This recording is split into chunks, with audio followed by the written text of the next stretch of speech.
let's consider the event of Pacific University doubling in size, and we're going to look at the effect of that event on the Forest Grove rental housing market and on a typical firm in the industry, a typical landlord. Let's first draw the initial equilibrium. That's our first step. We do that first by constructing the market, supply and demand curves.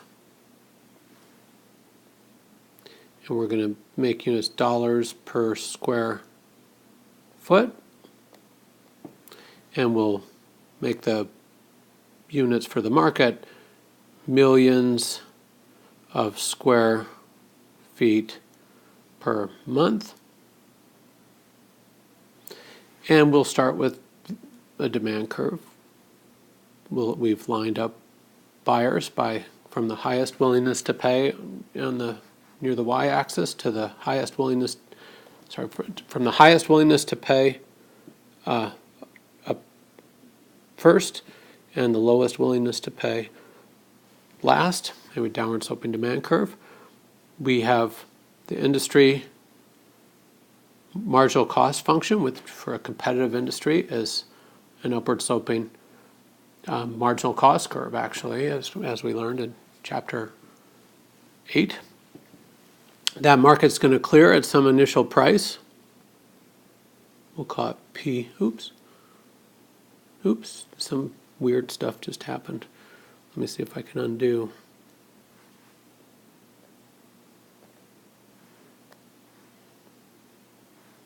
All right, here we go. So now we're back to drawing. That market's going to clear at a market price P naught and a market quantity Q naught. And we're going to map the typical firm's problem or situation, I guess. Let's do 1,000 square feet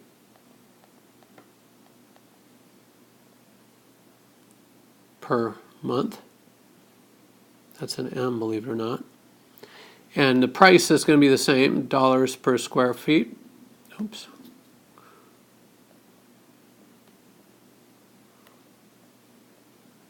Dollars per square foot. And the key here is to realize that the long-run equilibrium situation in a competitive market is where firms are at zero profit.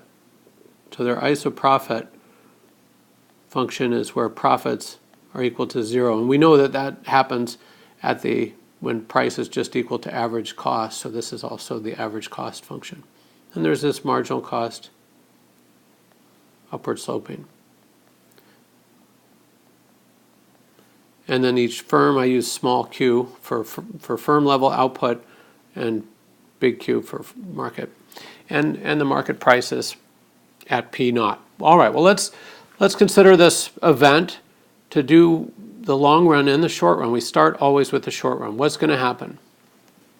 Well, in the short run, Pacific University is doubling in size. There is a fairly long response time necessary for building new housing stock. So there's in the short run, there's no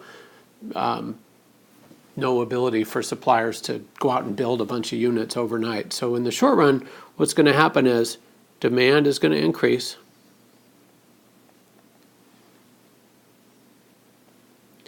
And I'm assuming this happens relatively quickly. That might not be the case. If suppliers had been reading the paper and Pacific took years to make this decision and make the moves necessary, well then suppliers would probably anticipate. But we're just saying they don't here. So price in the short run rises to P naught.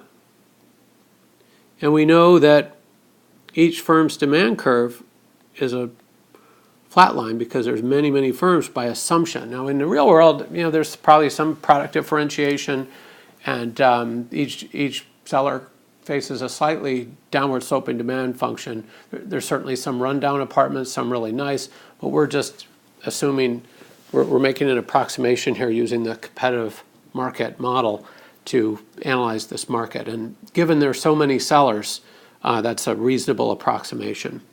And the other thing going on, I've assumed a constant cost seller. You'll see that isn't relevant in the short run, but you'll see it in a moment in the long run. And notice that this kicks the sellers up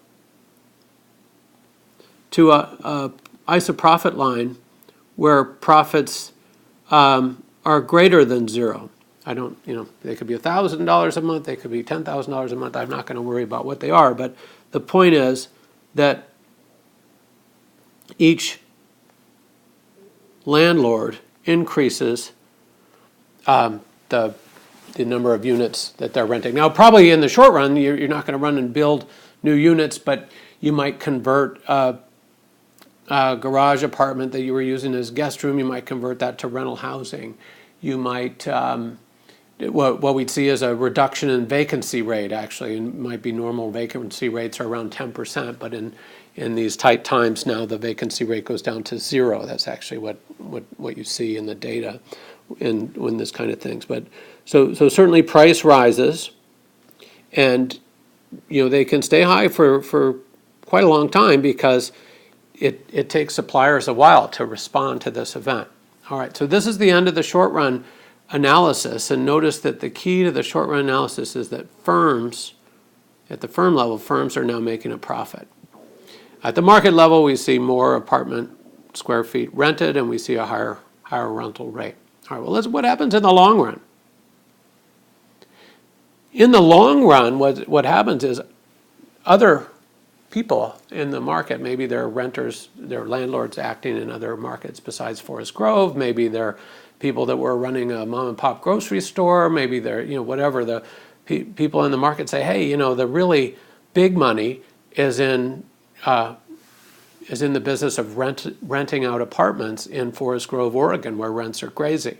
And so over time, as long as these economic profits are zero, that means people renting out apartments in Forest Grove are making more profits, higher profits than people anywhere else in the economy. Remember, zero economic profits means you're just paying your investors a normal rate of return. So this is an extraordinary rate of return. Anyway, that motivates over time entry. My graphing program is going a little haywire here. Let's see if I can get it back to me. And that's going to motivate entry. Notice I'm analyzing the long run in red. The really cool economics students have the multicolored pens in their pen pocket protectors. So in the long run, there's going to be entry. And if it's a constant cost industry, which it is by my assumption, that is, entry doesn't drive up land prices or anything like that. That's just another simplifying assumption. The constant cost industry, there's just going to be more sellers. The constant cost industry means that the cost structure of each firm stays the same, but since there's more firms entering, we're experiencing a rightward shift in the supply curve. Remember, to get the supply curve, we just count up the output supplied by each individual seller. We count it up over all the sellers in the industry. We get the market supply curve. More sellers, supply curve shifts to the right. And we notice that price falls back to the original P naught. Demand for sellers for each firm falls down to the original demand. Output falls to the original level of output.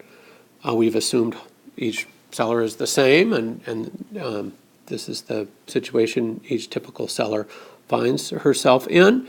And what we've seen here is, in the long run, there's no price increase because we've assumed a constant cost industry, but there's more firms in the game, more rental housing, and a bigger supply. In fact, in a constant cost industry, we'd even talk about a long-run supply curve that's flat. So that's the short-run analysis and the long-run analysis of an event study. Realize that the long run, you've got to assemble your investment team. You've got to get permits to build.